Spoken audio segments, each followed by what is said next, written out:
అనారోగ్యం, ఉద్యోగం, వ్యాపారం అప్పులతో బాధపడుతున్నారా? వెంటనే జేకేఆర్ గురువు గారికి కాల్ చేసి అపాయింట్మెంట్ తీసుకోండి. నమస్తే రమగారు. నమస్తే జయ. రమగారు, ఈరోజు ఏదైనా భక్తుల కథలు చెప్పుకుందామండి.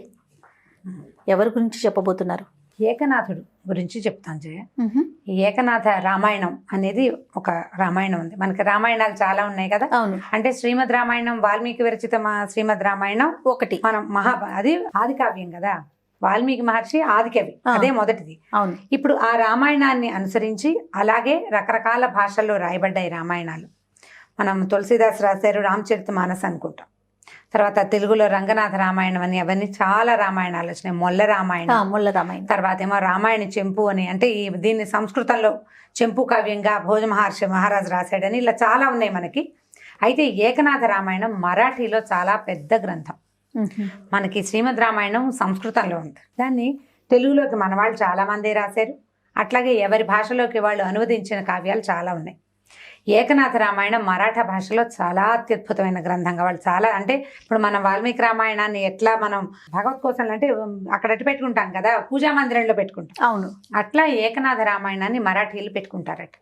ఈ ఏకనాథులు వారి కథ చాలా ఆసక్తికరంగా ఉంటుంది. ఆయన ఒక భక్తుడు. ఈ ఏకనాథుడు ఏంటంటే ఒక మరాఠాలో ఒక చిన్న ఊర్లో జన్మించాడు. ఆ పక్కన ఊళ్ళో జగన్నాథులని చాలా పెద్ద పండితుడు ఒక ఆయన ఉన్నారట, చాలా గొప్ప పండితుడు. అయితే ఇతను ఏం చేశాడంటే, ఈయనకి చిన్నప్పటి నుంచి కొంచెం రామభక్తి ఉంది ఏకనాథుడికి. ఏదో చదువుకునేవాడు, కొంచెం చిన్న విద్యార్థిగా ఉండగానే ఈ జగన్నాథుల దగ్గరికి వెళ్ళి, అయ్యా నాకు తారక మంత్రం ఉపదేశం చేయండి. తారక మంత్రం అంటే రామనామం. ఉపదేశం పొందాలి అనేది ఒక నియమం అన్నమాట.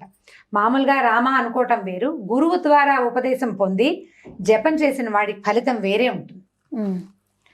ఈ ఉపదేశం తీసుకోవాలనే నియమం ఉన్న కాలం అన్నమాట అది. అయితే ఇది ఉపదేశం చేయండి, తారక మంత్రాన్ని ఉపదేశం చేయమంటే ఈయన ఏమన్నారట, చిన్నపిల్లాడివి నువ్వు, ఇప్పుడే కాదు ఇంకా కొంత వయసు రావాలి నీకు, ఎందుకో నువ్వు చదువుకుందు కానీ ఏదైనా అని అడిగి చెప్పారు. అతను ఒప్పుకోలేదట. ఒప్పుకోక మీ దగ్గర ఉంచుకోండి, నన్ను ఏదైనా పని చేస్తానంటే సరే శిష్యుడిగా చేర్చుకున్నారు. వెంబడిబడి అడుగుతున్నాడని. అయితే చేర్చుకునేసరికల్లా ఏమైంది, మామూలుగా శిష్యులంతా రకరకాల పనులు చేసి గురువు గారి దగ్గర ఉండేవాళ్ళు. ఇతను బలహీనంగా ఉండేవాడట ఈ ఏకనాథుడు అన్న ఆయన. అయితే ఈయన జగన్నాథుల వారు ఏమన్నారంటే, అబ్బాయి నువ్వు కాయ కష్టం చేయలేవు, కష్టసాధ్యమైన పనులు చేయలేవు, లెక్కలు చూడు మా ఇంట్లో ఉండి. ఈ ఇంట్లో ఉండటం అంటే ఆయన ఒక ఇల్లు అంటే ఆయన ఒకరిదే కాదు, బోళ్ళంతమంది శిష్యులు వచ్చే పోయే వాళ్ళు వారా వీరా బోల్డ్ మంది ఉండేవాళ్ళు. అప్పట్లో ఇలా విద్యాధికులైన గురువులు ఎవరైనా గొప్పవారు ఉంటే వాళ్ళకి ఈ విద్యార్థులు బయట నుంచి వచ్చేవాళ్ళు. ఈ విద్యార్థుల పోషణకి రాజుల నుంచి డబ్బు వచ్చేది. కొన్ని పెద్ద కుటుంబాల వాళ్ళు తమ పిల్లల్ని పంపించి వీరి పోషణార్థం విపరీతంగా డబ్బులు వస్తూ ఉండేవి. అవన్నీ మేనేజ్ చేయాలి కదా, లెక్కలు రాయమని చెప్పారట. చెప్పేసరికల్లా ఈ ఏకనాథుని లెక్క కూర్చోబెట్టి లెక్కలు రాయించేవాళ్ళు, అకౌంట్స్ రాసుకునేవాళ్ళు. అందరం భోజనాలు ప్రతిరోజు ఏంటంటే ఈ భోజనం చేసే విధానం, గృహస్థు ఎవరైతే ఉంటారో వారి పంక్తిన మొత్తం ఇది విద్యార్థులందరూ కూర్చోవాలి భోజనానికి. కూర్చుంటే ఏ విద్యార్థి ఎట్లా ఉన్నాడు, బక్కగా ఉన్నాడా, బొద్దుగా ఉన్నాడా, వాడు తింటున్నాడా తింటలేదా అనేది గమనించేవారు గురువు గారు. అట్లాగా ప్లేట్ మీల్స్ అవి కాదు కదా, కూర్చొని తాపీగా వడ్డించుకుని భోజనం చేయటం. అయితే ఏమైందట, ఒకనాటి రాత్రి ఏకనాథుడు భోజనానికి బంతిలో లేడు. ఈ పంక్తిలో ఎప్పుడైతే లేకపోయాడో ఈ పిల్లాడు ఏమయ్యాడా అని ఈయన ఆలోచించాడు, ఏం చేస్తున్నాడు అని. అయితే ఆయన పెద్దగా ఆలోచించలేక చూసుకున్నారు, పిల్లాడు భోజనానికి రాలేదనే సంగతి జ్ఞాపకం ఉంది. ఫోన్ చేశారు, ఏదో 1-2 పనులు చేసుకుని పడుకున్నారు. రాత్రి బాగా 12 గంటలు అయ్యాక 1 గంటకు దాహం వేసి వీరికి మెలకు వచ్చిందట. ఈయన లేచి మంచినీళ్ళ కోసం చూస్తుండగా దూరంగా గదిలో అక్కడ వెలుగు కనిపిస్తుంది, చిన్న వెలుతురు. ఈ వెలుతురు కనపడుతుంది, ఎవరు ఇక్కడ ఉన్నారని ఈయన లేచి వెళ్ళి చూశారు. విద్యార్థులందరూ నిద్రపోవాలి కదా, 12 గంట అయితే పడుకోవాలి పిల్లలంతా. ఈ ఏకనాథుడు ఒక చిన్న దీపం పెట్టుకుని, కోడిగుడ్డు లాంతరని వాళ్ళు చిన్నప్పుడు అవి బాగా ఉండేవి, కింద చిన్న గాజు బుడ్డి ఉండి దాంట్లో కిరసనాయిలో తైలమో పోసేవాళ్ళు, ఒత్తి పైకి వచ్చేది. దాని మీదకి ఇట్లా చిట్టి చిమ్ని, కోడిగుడ్డు లాంతరనే అనేవాళ్ళు, దీని పేరే బుడ్డి దీపం లేదా కోడిగుడ్డు దీపం. అసలు ఏనాడు చూసుండరు. ఈసారి అది ఎక్కడైనా తెచ్చి సుమన్లో ఒకసారి ప్రదర్శనకు పెడతాను. కోడిగుడ్డు దీపం ఇంతే ఉంటుంది, బుజ్జి చిన్న డబ్బా కిందది, పైనేమో ఇది పెట్టడానికి చిమ్నీ పెట్టడానికి ఒకటి. అయితే ఆ చిన్న వెలుతురు ఎంత ఉంటుంది, చిన్నది ఎంత వెలుగు వస్తుంది, మనం ఒక ప్రమిద వెలుగు ఎంత వెలుగు. ఈ దీపం అటు ఇటు కదిలిపోకుండా ఉండటానికి పైన ఈ చిమ్నీ పెడతాం అనమాట. చిమ్నీ అంటే కవరేజ్, గ్లాస్ తోటి ఓకే. లోపల వెలుగు బయటికి కనపడుతుంటుంది. దీపానికి గాలి సోకకుండా ఉంటుంది. ఎక్కువ గాలి వస్తే కదిలిపోతుంది కదా, కదలకుండా ఉండడానికి ఇప్పుడు లాంతరు, చిమ్నీ ఒకటి, కోడిగుడ్డు దీపం ఒకటి, లస్టర్లు అనేవి ఉండేవి పెద్ద పెద్దవి. మీరందరూ వీటి మీద బాగా పరిశ్రమ చేసి కనుక్కోవాలి ఏమిటో ఆ వస్తువులు. కొంతమందికి తెలుసు, మీ ఏజ్ వాళ్ళకి తెలీదు, మా ఏజ్ వాళ్ళకి ఖచ్చితంగా తెలుస్తుంది. కొంచెం పల్లెటూరు వాళ్ళకి కూడా ఇవి తెలియడానికి అవకాశం ఉంది. ఈ దీపం పెట్టుకుని చూస్తూ ఉంటే ఈయన అడిగాడు, ఏమిటయ్యా 12 గంటల వేళ, 1 గంట కూడా అయిపోతుంది, ఈ టైంలో ఏం చూస్తున్నావు నువ్వు అనేసరికల్లా, గురుగారు మధ్యాహ్నపు లెక్కలన్నీ రాశానండి, సాయంకాలపు లెక్కలు రాసినప్పుడు ఒక కాని తేడా వచ్చిందండి. ఈ కాని ఎక్కడ తేడా వచ్చిందో తెలియలేదండి, మధ్యాహ్నం నుంచి ఆలోచిస్తున్నాను. మధ్యాహ్నపు లెక్క రాసినప్పుడే నాకు తేడా వచ్చింది. సాయంత్రపు లెక్కల్లో సర్దుకుంటుంది అనుకున్నా, సాయంకాలపు లెక్కల్లో కూడా సర్దుకోలేదండి. నా దగ్గర ఉన్న డబ్బులు, నేను ఖర్చు పెట్టిన డబ్బుల్లో ఒక కాని తేడా వచ్చింది. ఇప్పుడే గుర్తొచ్చిందండి ఆలోచిస్తుంటే, అది రాయడానికి వచ్చానన్నాడు. భోజనం కూడా చేయలేదా నాయన అన్నాడు. భోజనం ఎలా వస్తుంది గురుగారు, భోజనం ఎలా చేయగలుగుతాం, ఆలోచన ఉంటే. కానీ లెక్క తేలకపోతే నేను చేయవలసిన పని అది, నేను చేయాల్సిన పని లెక్కలు చేయటం, అకౌంట్స్ రాయటం. ఒక కాని తేడా వస్తే అన్నం ఎలా సహిస్తుంది? అది ఎక్కడ పోయిందో తేల్చుకుని రాసుకున్నాక కదా భోజనం. మధ్యాహ్నం వాళ్ళు ఎవరో వచ్చినప్పుడు వాళ్ళు ఒక కాని అడిగి తీసుకెళ్లారండి. ఇప్పుడే బాగా పడుకుని ఆలోచిస్తుంటే జ్ఞాపకం వచ్చింది. అంటే అందరూ 8 కాకుండా నిద్రపోతే అప్పటి నుంచి ఈ పిల్లాడు అన్నం కూడా తినలేదు, అలాగే ఆలోచిస్తూనే ఉన్నాడు. ఉండేసరికల్లా ఆయనకి ఎంతో మహా సంతోషం వచ్చిందట జగన్నాథులకి.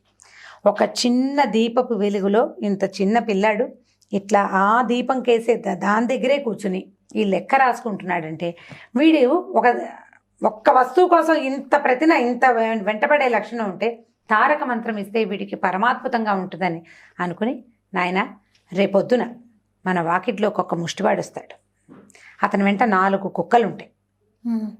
4 కుక్కలున్న ముష్టివాడు వస్తే నువ్వు మరోలా భావించకు, అతడు దత్తాత్రేయుడు. ఈయన దత్తాత్రేయుల భక్తుడు అనమాట ఈ జగన్నాథులు. దత్తులు నీకు స్వయంగా తారక మంత్రోపదేశం చేస్తారు. నువ్వు అతన్ని సేవించు. రేపొద్దున వచ్చిన భిక్షకుణ్ణి, బిచ్చగాడు వస్తాడు, ఆయనకి 4 కుక్కలు ఉన్నాయని గుర్తుపట్టు. 4 వేదాలు ఆయన వెనకాల ఇలా శునకాల్లాగా మనకు కనపడతాయి. మానవ నేత్రానికి అంటే నేకెడేకి కనపడే లక్షణం ఏంటంటే ఆయన వెనకాల 4 కుక్కలు ఉన్నట్టు. దత్తాత్రేయుడే స్వయంగా మన వాకిట్లో భిక్షకొస్తాడు, వారిని సేవించు, నీకు తారక మంత్రోపదేశం చేస్తాడు అని చెప్తే ఈ అబ్బాయి ఒప్పుకోలేదు. నేను మిమ్మల్ని గురువుగా భావించాను, దత్తుడైనా నాకు అక్కర్లేదు, మీ దగ్గరే నాకు తారక మంత్రోపదేశం కావాలి. నేను గురువుగా మిమ్మల్ని సేవించాను కాబట్టి నాకు భగవంతుడు కూడా వద్దు, గురువే కావాలి నాకు. దత్తుడంటే సాక్షాత్ భగవంతుడు, బ్రహ్మ విష్ణు మహేశ్వర్ల సాక్షాత్ స్వరూపం, త్రిమూర్తి అవతారుడు దత్తుడు. వద్దన్నాడు ఆయన. వద్దు, నాకు నువ్వే చేయాలి, తమరే చేయాలి, ఇది గురువు తప్పిస్తే ఇంకొకటి వద్దని పూర్తి త్రికరణ శుద్ధిగా గురువుకే అంకితం అయిపోయాడు ఏకనాథుడు. ఇది చూసిన, ఈ ప్రజ్ఞ చూసిన జగన్నాథులు మరునాడు ఉదయం ఆయన దత్తులతో ఏమంటారు మన ఏకాంతంగా సంభాషించేవాట. ప్రతిరోజు ఆయన ప్రభువు మాట్లాడుకునేవారు. ఎవరి దత్తాత్రేయుల వారితోటి స్వయంగా జగన్నాథులు, అంత భక్తి అనమాట ఆయనకి దత్తుడితో. అయితే ఈ మాట్లాడినప్పుడు, ప్రభు నేను ఇట్లా మీ దగ్గర ఇది తీసుకోమన్నాను, వాడు ఒప్పుకోలేదు, అతని దీక్షకి ఏం చెప్పాలో తెలియట్లేదు అంటే ఆయన నవ్వాడట దత్తాత్రేయుల వారు. నువ్వే అతడి గురువి, గురువే ముఖ్యం కాబట్టి అతనికి తారక మంత్రోపదేశం చేసి రామాయణం రాయించు అతని చేత అని దత్తుల ఆనతితోటే జగన్నాథులు ఇతనికి ఏకనాథుడికి తారక మంత్రాన్ని ఉపదేశం చేశారు. ఉపదేశం చేసి, నాయన ఇంటికి వెళ్ళిపోయి రామాయణం రాయి మరాఠా భాషలో అని పంపించేశాడు. ఈ ఏకనాథుడు ఇంటికి వచ్చేసాడు. తదేక దీక్షగా రామాయణం రాసేవాట. ఆయన రాస్తూ సీతతో పాటు దశరథుడితో పాటు ఏడ్చేవాట. కైకతోటిగా ఆయన కోపం వచ్చేదిట. అక్కడి నుంచి సీతాదేవి రాముడు వెళ్ళిపోతుంటే ఏడుపుట, అలా ఏడుస్తూ దాంట్లో రామాయణంలోని ప్రతి సన్నివేశంతో మమేకమైపోతూ అపరిమితమైన భక్తితోటి రామాయణాన్ని రాసుకుంటున్నాడు. ఈ ఊళ్ళో జనాలందరికీ ఒక మంటగా ఉండేది. సాధారణంగా ఇట్లా భక్తులుగా ఉన్న వాళ్ళని చూస్తే మిగిలిన వాళ్ళకి భరించలేని తన ఉంటుంది. ఏమిటి వీడి ధోరణి, ఎప్పుడా పుస్తకాలు పుచ్చుకు కూర్చుంటాడు, వీడి రకంగా ఏంటని ఏం చేసేవాళ్ళట, బయట నుంచి రాళ్ళు విసిరేవారట. ఇతన్ని డిస్టర్బ్ చేయడానికి. ఎవరేం చేసినా చలనం లేదు, రాసుకుంటూ ఉండేవాడు. అయితే ఒకనాటి రాత్రి ఏమైందట, కొంతమంది ఆకతాయిలు ఆ ఊళ్ళో వాళ్ళు వాకిట్లో చేరారు. పిలిచినా పలకడు. మీకు అయోమయంగా ఉన్నవాడిని చూస్తే మిగిలిన వాళ్ళకి ఒక హేళనగా, ఒక సరదాగా ఏడిపించాలనిపిస్తుంది. ఇతను అయోమయం కాదు, భగవంతుని యందు లయమైన దృష్టి కలిగిన వాడు. వీళ్ళకి తెలియదు, వీళ్ళకి పామరులకు అర్థం కాదు కదా భక్తుల మనోభావాలు. భక్తి లేని వాడికి అర్థం కాదు. అవును. అయితే వీళ్ళు ఏం చేశారు, ఒక 10-15 మంది చేరి బయట నుంచి రాళ్ళు విసిరారు. తలుపులు తన్ని కొట్టడం, గట్టిగా గుద్దితే తలుపు ఎలా శబ్దం వస్తుంది, దమ్ ధన్నుమంటుంది. ఆ ధన్నుమన్నా లేదు, అన్నుమన్నా లేదు, కదలటం లేదు. ఆయన రాసేసుకుంటాడు గంటలతో. ఇంతలో ఏమైందట, ఈ తలుపులు తోసారి, ఇతను రావటం లేదు. ఛీ అని విసిగి వెళ్ళిపోబోతుంటే పెద్ద శబ్దంతో అటువైపు నుంచి, అంటే ప్రహరీ గోడ లోపల ఉన్నాడు ఆయన, ప్రహరీ గోడ బయటికి ఢామని పెద్ద మోతతోటి ఏకనాథుడు వచ్చి పడ్డాడు. పెద్ద మోత అయింది, పడ్డాడు. వీళ్ళందరిలో ఇదేమిటో ఇలా పడ్డావు, నేను పడ్డం ఏమిటి, నేనేం పడలేదు, ఇదిగో రాసుకుంటున్నాను, చేతిలో తాటాకుంది, గంట ఉంది. ఆ రెండిటితో సహా పడ్డాడు ఇటు వచ్చి. పడేసరికి అదేమిటి నువ్వు అక్కడి నుంచి ఇక్కడ, నేను ఇక్కడ ఎందుకున్నాను అని చూసుకుంటున్నాడు. నువ్వు ఎగురొచ్చావు, మేము చూసామంటారు వీళ్ళు. నేను ఎగరటం ఏమిటి, ఆంజనేయుడు పర్వతం మీద నుంచి ఎగిరాడు, సముద్ర లంఘనం చేశాడు. సముద్ర లంఘనం చేస్తున్న ఘట్టం రాస్తుంటే ఆయన ఎగిరొచ్చి ఇవతల పడ్డాడు. అంత మమేకం అయిపోయాడనమాట. పర్వతం మీద నుంచున్నాడు ఈయన. నుంచుని ఏం చేశాడు, మధ్యలో మైనాక పర్వతం వచ్చింది, దాని మీద కాలు ఆనించాడు. కానించి లేచాడు పైకి, లేచి లంకలో దూకాడు, ఒకటే దూకు. ఆ దూకిన దూకుడు ఈయన లోపల నుంచి బయటకు వచ్చి పడ్డాడు అనమాట, గోడ బయటికి. అందరూ తెలిపారు, అదేమిటి రాస్తూ నువ్వు ఇట్లా ఇంత భావావేశానికి లోనయ్యావా అని ఆశ్చర్యపోయారు. అదే సమయానికి వచ్చిన ఈ జగన్నాథ పండితులు, ఇతడు మహాభక్తుడు, ఇతన్ని గుర్తించకపోవటం మీ పొరపాటు, ఇలా కావ్యంతో మమేకం అవ్వటం అనేది సాధారణ వ్యక్తుల వల్ల అయ్యే పని కాదు, భక్తులకే కుదురుతుంది ఇది. అంత మమేకమైన భక్తి కలిగిన ఇతడు చాలా ప్రముఖమైన భక్తుల, అంటే లైన్లోకి, ప్రసిద్ధ భక్తుల వరుసలోకి ఇతను కూడా చేరతాడు. ఈ రామాయణం, ఇతను రాసిన ఈ ఏకనాథ రామాయణం మరాఠా దేశంలో చాలా ప్రసిద్ధిగాంచుతుందని ఆ ఊరి ప్రజలందరికీ ఇతని గొప్పతనాన్ని చెప్పారట. ఆ తర్వాత ఆయన పూర్తి రామాయణం రాశారు. ఆ తర్వాత భగవంతునిలో లీనమైపోయారు. ఇప్పుడు ఇలాంటి భక్తుల్లోనే మనం రామదాస్ గురించి చెప్పుకుంటాం, త్యాగరాజస్వామి గురించి చెప్పుకుంటాం, భక్త పురంధరదాస్ గురించి చెప్తాం, అన్నమయ్య గురించి చెప్తాం. ఎంతమంది ఉన్నారు, పోలంతమంది ఉన్నారు. కొంతమంది ఇప్పుడు భక్తితోటి కొంతమంది పాటలు రాశారు, కొంతమంది పద్యం. పోతన మహాభాగవతం రాశారు, శ్రీమద్ భాగవతాన్ని ఆంధ్రీకరించారు పోతన గారు, మహానుభావులు, ప్రాతస్మరణీయులు. ఇప్పుడు ఆయనదో రకం భక్తి. ఎక్కడ ఏం రాయాలో తోచనప్పుడు రాముడే వచ్చి భాగవతంలో కొన్ని ముక్కలు రాశాడని చెప్తారు. అక్కడ ఏం రాయాలని ఆయనకి భావావేశం బాగా కుదరినప్పుడు శ్రీరాముడే స్వయంగా వచ్చి రాశాడని భాగవతంలో ఒక శ్లోకం, ఒక పద్యం అని చెప్తారు. అంత భక్తి. ఆయనకి ఏమి ఇచ్చినా తీసుకోలేదు, ఎవరి దగ్గర నుంచి ఏది ఆశించకుండా రామాయణాన్ని, ఈ భాగవతాన్ని రాముడే రాయిస్తున్నాడని త్రికరణ శుద్ధిగా నమ్మారు. అట్లాగే ఈ ఏకనాథులు కూడా, ఏకనాథులు మన రాష్ట్రానికి చెందిన వారు కాదు. ఒక పద్యం కూడా ఉంది కదా, పలికేది అదే పలికించెడివాడు పలికెడిది భాగవతం అంటే పలికించెడివాడు రామభద్రుడు. అది రామభద్రుడు అంటే రాముడే భాగవతాన్ని భాగవతాన్ని కృష్ణుడు రాయించాలి లెక్క ప్రకారం అలా అనుకుంటాం.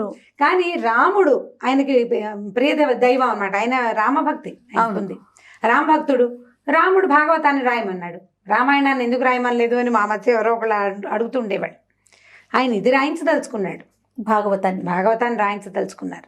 రాముడికి కృష్ణుడికి భేదం నీకుంది, ఆయనకి లేదు. మరి మనకున్నాయి భేదాలు, భగవంతుడికి ఏ భేదం లేదు కదా. అట్లాగే ఈ ఏకనాథుడు కూడా ఇట్లా ఏకనాథ రామాయణాన్ని రాశారు. మరాఠా దేశంలో చాలా ప్రఖ్యాతిగాంచిన భక్తులు ఏకనాథులు కూడా ఒకరు. చాలా మంచి కథ, చాలా బాగుంది రమ్మగారు. థ్యాంక్ యూ సో మచ్ అండి. నమస్తే. ఓకే జయ.